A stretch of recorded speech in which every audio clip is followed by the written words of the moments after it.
तो ये वीडियो रहने वाली है UFC fight night Abu Dhabi की प्रिडिक्शन वीडियो, जहां पर ओवरऑल ये कार्ड एक काफी अच्छा कार्ड है। और इवन दो मेन कार्ड में निक डियाज और विसेंटी लुकी की फाइट कैंसिल हो चुकी है, बट स्टिल जब हम इस मेन कार्ड को देखते हैं तो ये काफी सॉलिड मेन कार्ड है। तो इस प्रिडिक्शन वीडियो को स्टार्ट करते हैं विमेन्स स्ट्रॉवेट डिवीजन से, जहां पर मैकेंजी डर्न की फाइट होने वाली है लूपी गॉडिनेस के साथ। अब मैं काफी टाइम से मैकेंजी डर्न को फाइट्स में पिक करता आ रहा हूं, बट उसकी लास्ट कुछ फाइट्स देखकर ये पता लगता है कि स्टिल उसकी स्ट्राइकिंग बहुत ज्यादा लैग करती है, और इसीलिए इस बार मैं मैकेंजी डर्न के ऊपर चांस नहीं लूंगा, जहां पर मेरी प्रिडिक्शन है Loopy Godinez to win by unanimous decision. अब लूपी गॉडिनेस की स्ट्राइकिंग ज्यादा बेटर है, जहां पर उसे 1-2 स्ट्रेट पंचेस भी थ्रो करने आते हैं, बट सबसे इंपॉर्टेंट यहां पर है कि लूपी गॉडिनेस अपने गार्ड को ऊपर रखती है ताकि वो पंचेस को डिफेंड कर पाए। वेरएस यही सेम चीज अगर हम मैकेंजी डर्न की देखें तो उसकी ग्राउंड गेम वर्ल्ड क्लास है, इसमें कोई डाउट नहीं है। वो किसी भी फाइटर को सबमिट कर सकती है, बट जैसे ही उसके ओपोनेंट स्टैंडिंग फाइट बनाते हैं तो मैकेंजी अपनी स्ट्राइकिंग में बहुत ही ज्यादा लैग करती है। जहां पर स्टार्टिंग में मैकेंजी डर्न ट्राई करती है कि वो ज्यादा टेक्निकल रहे, बट जैसे ही उसका ओपोनेंट उसे स्ट्राइकिंग में बीट करने लग पड़ता है तो एकदम से मैकेंजी डर्न अपने सारे गेम प्लान को भूल जाती है और काफी वाइल्ड होकर अपने पंचेस को लेट गो करने लग पड़ती है, जहां पर उसकी चिन कंप्लीटली हवा में होती है और डिफेंस तो जरा भी नहीं रहता है। अगर यहां पर लूपी गॉडिनेस इस फाइट को एक स्टैंडिंग फाइट बना के रखती है तो आई थिंक सो वो इस फाइट को विन करने वाली है, क्योंकि वो ज्यादा टेक्निकल फाइटर है। तो अगर यहां पर मैकेंजी डर्न उसके ऊपर वाइल्ड पंचेस को थ्रो करने की ट्राई करती है तो यहां पर लूपी गॉडिनेस उसे अपने स्ट्रेट पंचेस से, स्पेशली जो उसका जैब है, उसे मैकेंजी डर्न को काउंटर कर सकती है। और ऐसी ही पूरी फाइट में फाइट करते हुए आई थिंक लूपी गॉडिनेस इस फाइट को विन करने वाली है बाय यूनानिमस डिसीजन। और moving on to the next fight, तो पर्सनली मेरे लिए ये फाइट एक बहुत ही इंपॉर्टेंट फाइट है, क्योंकि यहां पर फाइट करने वाला है टोनी फर्ग्यूसन और उसकी फाइट होने वाली है माइकल किएसा के साथ। अब ये फाइट लाइटवेट डिवीजन में नहीं बल्कि वेल्टरवेट डिवीजन में हो रही है। तो टोनी फर्ग्यूसन जो इतने सालों से ब्रूटल वेट कट कर रहा है वो उसे इस फाइट में नहीं करना है, और ये मे बी लास्ट बार हम टोनी फर्ग्यूसन को देख रहे हैं, जहां पर वो 40 इयर्स का है और डैना वाइट बहुत बार बोल चुका है कि ये टोनी फर्ग्यूसन की लास्ट फाइट होगी। तो मैं अज्यूम कर रहा हूं कि टोनी फर्ग्यूसन के फाइट कॉन्ट्रैक्ट की ये लास्ट फाइट है और इसके बाद यूएफसी टोनी फर्ग्यूसन को फिर से री साइन नहीं करने वाली है। तो मे बी ये टोनी फर्ग्यूसन की लास्ट फाइट है, और मैं बिल्कुल नहीं चाहता कि अपनी लास्ट फाइट में टोनी फर्ग्यूसन एक लॉस लेके जाए, और इसीलिए इस फाइट में मेरी प्रिडिक्शन है Tony Ferguson to win by unanimous decision. इस पूरे कार्ड का सबसे बड़ा अंडरडॉग है टोनी फर्ग्यूसन, बट स्टिल मुझे लगता है कि कुछ चीजें टोनी फर्ग्यूसन को फेवर करती हैं, जिससे कि वो माइकल किएसा को बीट करके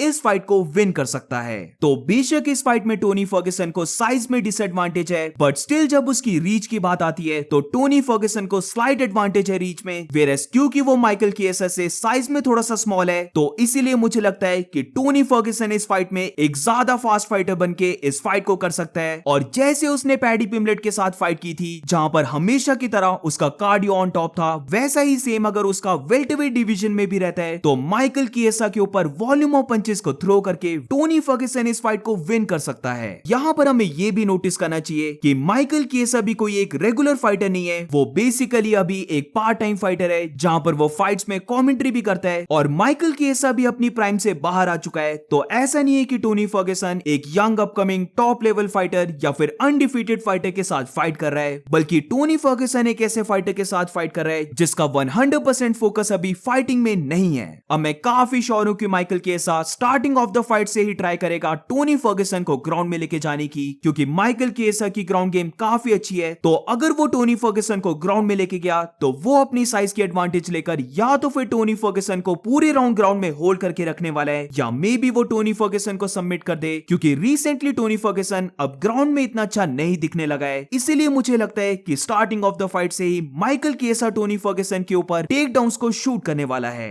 अब अगर तो यहां पर Tony Ferguson early takedowns को डिफेंड कर लेता है, तो जैसे कि टोनी फर्ग्यूसन अपनी हर एक फाइट में पेस को पुश करता है, उसने पैडी पिमलेट को भी बैकफुट में डाल दिया था, तो वह ऐसा सेम माइकल किएसा के साथ भी कर सकता है। और क्योंकि ये फाइट एक वेल्टरवेट डिवीजन में हो रही है तो टोनी फर्ग्यूसन के पंचेस में ज्यादा पावर भी होगी, बट यहां पर टोनी फर्ग्यूसन को बहुत फास्ट रहना होगा, क्योंकि अगर वो जैसे नेट डियाज की फाइट में दिखा था जहां पर वो बहुत ही ज्यादा स्लो था, तो फिर जैसे मैंने बोला माइकल किएसा टोनी फर्ग्यूसन को ग्राउंड में लेके जाकर बीट करने वाला है। और अब moving on to the next fight, तो ये फाइट बहुत ही इंसेन फाइट है, जहां पर ये fight bantamweight division fighters Marlon Chito Vera versus Deiveson Figueiredo के बीच में है। मार्लिन वेरा चैंपियनशिप फाइट को लूज करके आ रहा है, तो उसे बहुत कुछ है इस फाइट में प्रूव करने के लिए। वेरस डेविसन फिगरेडो की बात करें तो वो जब से फ्लाईवेट डिवीजन से बैंटरवेट डिवीजन में मूव किया है, वो बहुत ही अमेजिंग दिखा है, जहां पर उसकी ग्राउंड गेम और भी ज्यादा इंप्रूव हो चुकी है। और वो क्योंकि इस डिवीजन के लिए थोड़ा सा स्मॉल फाइटर है, तो ऐसा लग रहा है कि वो बाकी बैंटरवेट डिवीजन फाइटर से ज्यादा फास्ट है। डेविसन फिगरेडो अपनी फाइट्स में ज्यादा फास्ट दिख रहा है, वेरस मार्लिन वेरा का सबको पता है कि वो नॉर्मली अपनी फाइट्स को स्लो स्टार्ट करता है। और क्योंकि ये फाइट 3 राउंड्स की हो रही है, इसीलिए इस फाइट में मेरी प्रेडिक्शन है Davison Figueiredo to win by unanimous decision. अब क्योंकि मार्लिन वेरा अपनी फाइट्स को स्लो स्टार्ट करता है, तो डेविसन इसकी पूरी एडवांटेज लेने वाला है, जहां पर काफी पॉसिबिलिटी है कि वो राउंड 1 से ही स्टार्ट कर दे टेक डाउन्स को शूट करना, जहां पर जैसे कि चिटोवेरा कोरी सैंडहैगन की फाइट में दिखा था, जिधर वो बेसिकली अपने ऑफेंसिव गेम को स्टार्ट नहीं कर पाया और टेक डाउन्स को ही डिफेंड करने में लगा था, वैसा सेम मुझे लग रहा है कि इस फाइट में भी होने वाला है। और डेविसन फिगरेडो ट्राई करने वाला है कि वो पूरे 3 राउंड्स मार्लिन चिटोवेरा को ग्राउंड में ही कंट्रोल रखे।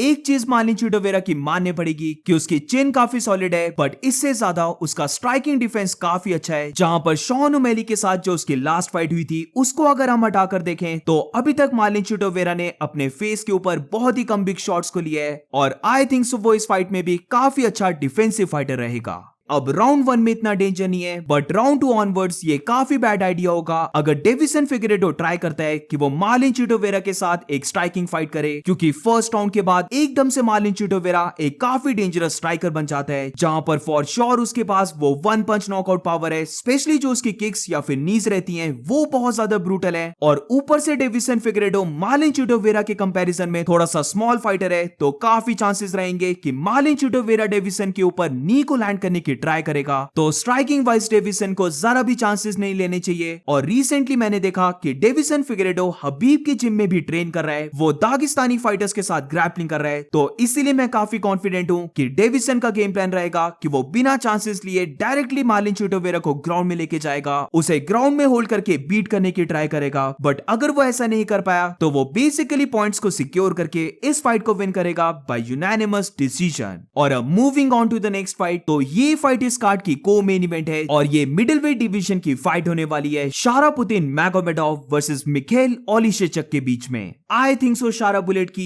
ये एक और स्टेप अप फाइट रहने वाली है, जहां पर लास्ट फाइट के कंपैरिजन में फॉर श्योर ये शाराबुलेट के लिए एक थोड़ी सी टफ फाइट है, बट स्टिल जब हम इस फाइट को ओवरऑल देखते हैं तो आई डोंट थिंक सो कि शाराबुलेट इस फाइट को लूज करने वाला है, जहां पर मेरी प्रेडिक्शन है Shara Bullet to win by second round knockout. Michal Oleksiejczuk एक प्योर स्ट्राइकर है, जहां पर कभी कभार वो अपनी स्ट्राइकिंग में काफी एग्रेसिव हो जाता है, बट ओवरऑल मिखेल ओलिशेचक काफी ओपन रहता है लेग किक्स और बॉडी शॉट्स के लिए। और मिशेल परेरा के साथ जो उसकी लास्ट फाइट हुई थी, वहां पर भी हम देख सकते थे कि बॉडी शॉट्स ने मिखेल ओलिशेचक को काफी ट्रबल में डाला था। और सेम ऐसा मुझे यहां पर भी दिख रहा है, जिधर शाराबुलेट अपनी किक से बॉडी को टारगेट करने वाला है, मिखेल की लेग्स को टारगेट करने वाला है, ताकि नो लॉन्गर वो इफेक्टिवली मूव कर सके। और इसकी पूरी एडवांटेज लेते हुए शाराबुलेट उसके ऊपर कंटिन्यूसली किक्स को थ्रो करने वाला है। शाराबुलेट के लिए जो उसका जैब है वो बेसिकली उसकी साइड किक्स हैं, जहां पर वो कभी भी अपने ओपोनेंट को डिस्टेंस को क्लोज करने नहीं देता है। और यहां पर भी अगर मिखेल ओलिशेचक डिस्टेंस को क्लोज नहीं कर पाया, तो वो लगातार रेंज में रहकर किक्स को लेने वाला है। और अगर मिखेल को ये चीज काउंटर करनी है, तो बेशक वो एक स्ट्राइकर है, but I think so Michelle को इस फाइट में ट्राई करनी चाहिए कि वो कैसे भी करके शाराबुलेट को ग्राउंड में लेके जाए। इस फाइट में मिखेल ओलिशेचक का साइज थोड़ा सा स्मॉल रहने वाला है, तो उसके लिए डिस्टेंस को क्लोज करना थोड़ा सा मुश्किल होगा, क्योंकि अगर वो ज्यादा क्लोज आता है तो उसे हेड किक पड़ सकती है। बट स्टिल मेरी ओपिनियन में अगर मिखेल ओलिशेचक को ये फाइट विन करनी है, तो उसे रिस्क लेकर डिस्टेंस को क्लोज करके शाराबुलेट को ग्राउंड में लेके जाना होगा। बट ऑब्वियसली बोलना आसान है, करना बहुत मुश्किल है, और इसीलिए मुझे लगता है शाराबुलेट उसे किकिंग रेंज में ही रखने वाला है। वो मिखेल ओलिशेचक को हर्ट करने वाला है, स्पेशली बॉडी शॉट्स के लिए उसकी बॉडी ओपन रहती है, तो मे बी यहाँ पर शाराबुलेट ज्यादा बॉडी को टारगेट करे। और अल्टीमेटली जैसे मैंने कहा, मुझे लगता है इस फाइट को शाराबुलेट विन करने वाला है बाय सेकंड राउंड नॉकआउट। और अब moving on to the next fight, तो ये फाइट इस कार्ड की मेन इवेंट है, बट ऑल्सो ये फाइट इस कार्ड की सबसे इंपॉर्टेंट, सबसे इंटरेस्टिंग और आई थिंक सो सबसे क्लोज फाइट है, जहां पर ये फाइट है बैंटवेट डिवीजन फाइटर्स कोरी सैंडहैगन वर्सेस उमार नुरमागोमेडोव के बीच में। तो बहुत ही ज्यादा क्लोज फाइट, जहां पर कोरी सैंडहैगन काफी टाइम से टॉप लेवल फाइटर्स के साथ फाइट करता आ रहा है, वेरस उमार नुरमागोमेडोव की बात करें तो ये फाइट उसके लिए एक बहुत बड़ा जंप रहने वाला है, जहां पर उसकी लास्ट फाइट एक डेब्यू फाइटर और एक अनरैंक फाइटर के साथ हुई थी।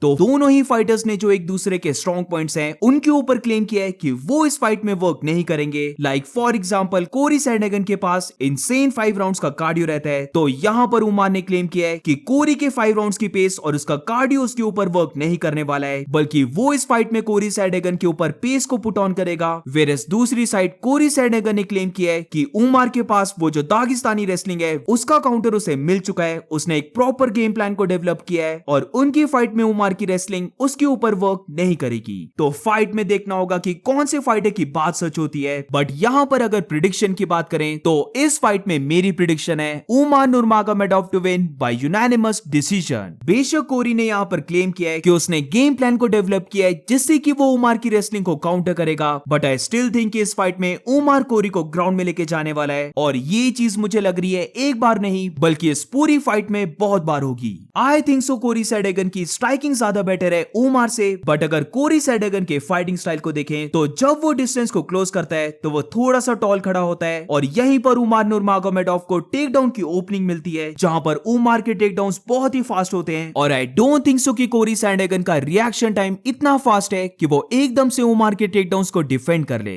फीट में उमार के पास काफी अच्छी किक्स हैं और कभी कभार जब वो अपनी किक्स के बाद अपने राइट पंच को एकदम से थ्रो करता है वो भी काफी अच्छा है, बट आई थिंक सो जो स्ट्राइकिंग में कोरी की मूवमेंट है, जहां पर कोरी सैंडहैगन की मूवमेंट काइंड ऑफ हम बोल सकते हैं डोमिनिक क्रूज की तरह है, जहां पर वो कंटिन्यूअसली मूव करते रहता है, वो कंटिन्यूअसली स्टांसेस को स्विच करते रहता है और इसी की वजह से ओपोनेंट्स को बहुत मुश्किल होती है कोरी सैंडहैगन के ऊपर पंचेस को लैंड करने पर। बट एक चीज जो कोरी सैंडहैगन स्ट्राइकिंग में लैक करता है वो है उसके पास नॉकआउट पावर, जहां पर अगर कोरी सैंडहैगन की फ्लाइंग नी को अगर हम हटा दें तो फिर जो उसकी स्ट्राइकिंग है उसमें नॉकआउट करने की एबिलिटी उसके पास बहुत कम है, क्योंकि कोरी सैंडहैगन एक वन पंच नॉकआउट करने वाला फाइटर या फिर हेवी पंचेस को थ्रो करने वाला फाइटर नहीं है, बल्कि कोरी सैंडहैगन हिट और मूव करने वाला फाइटर है, जिधर वो काफी डिफरेंट एंगल से अपने ओपोनेंट्स के ऊपर स्ट्राइक्स को थ्रो करता है। बट उमार नुरमागोमेडोव के पास वो रेसलिंग की एडवांटेज है। पूरी फाइट में जब भी उसे लगा कि वो स्ट्राइकिंग एक्सचेंजेस को हार रहा है तो आई थिंक सो वो काफी इजीली अपनी गेम को स्विच करके कोरी सैंडहैगन को ग्राउंड में लेके जाएगा, जहां पर काफी पॉसिबिलिटी है कि फिर कोरी सैंडहैगन को उमार ग्राउंड में ही कंट्रोल करे। उमार को यहां पर चाहिए कि वो स्टार्टिंग ऑफ द फाइट से ही कोरी सैंडहैगन के ऊपर प्रेशर को मेंटेन रखे, उसे बैकवर्ड मूव करने पर फोर्स करे और इवन अगर उसकी स्ट्राइकिंग ठीक जाती है उसे स्टिल चाहिए कि वो लगातार टेक डाउन्स को शूट करते रहे, क्योंकि जैसे सब जानते हैं कि कोरी सैंडहैगन का 5 राउंड का कार्डियो बहुत ही अच्छा है, वो पूरे 5 राउंड्स अपनी स्पीड को कैरी कर सकता है। तो अगर इस फाइट में उमार ने कोरी को स्लो डाउन नहीं किया तो फिर चैंपियनशिप राउंड्स या फिर इवन 3rd राउंड ऑनवर्ड्स भी ये हो सकता है कि उमार हमें थोड़ा सा स्लो डाउन होता हुआ दिखे और कोरी सैंडहैगन फिर अपनी पेस से उमार को पुश बैक करे। जैसे मैंने पहले कहा ये फाइट बहुत ही ज्यादा क्लोज फाइट है, तो अगर इस फाइट में उमार टायर्ड हो जाता है तो फिर उसे कोरी को टेक डाउन करना और भी मुश्किल हो जाएगा और अगर वो कोरी को टेक डाउन नहीं कर पाया फिर लेटर राउंड्स में कोरी सैंडहैगन उमार को आउट स्ट्राइक करने वाला है। ओवरऑल एक काफी क्लोज फाइट, बट यहां पर मैंने उमार की रेसलिंग के ऊपर ट्रस्ट किया है, इसीलिए मैंने पिक किया है उमार टू विन। बट अब लेट्स सी फाइट में क्या होता है। सो दैट्स इट, ये थी मेरी सारी picks. But what about you guys, तुमने इस कार्ड में कौन से फाइटर्स को पिक किया है? Do let me know in the comments. और अगर तुम्हें ये वीडियो अच्छी लगी हो तो please make sure to like and subscribe. मिलते हैं नेक्स्ट वीडियो में।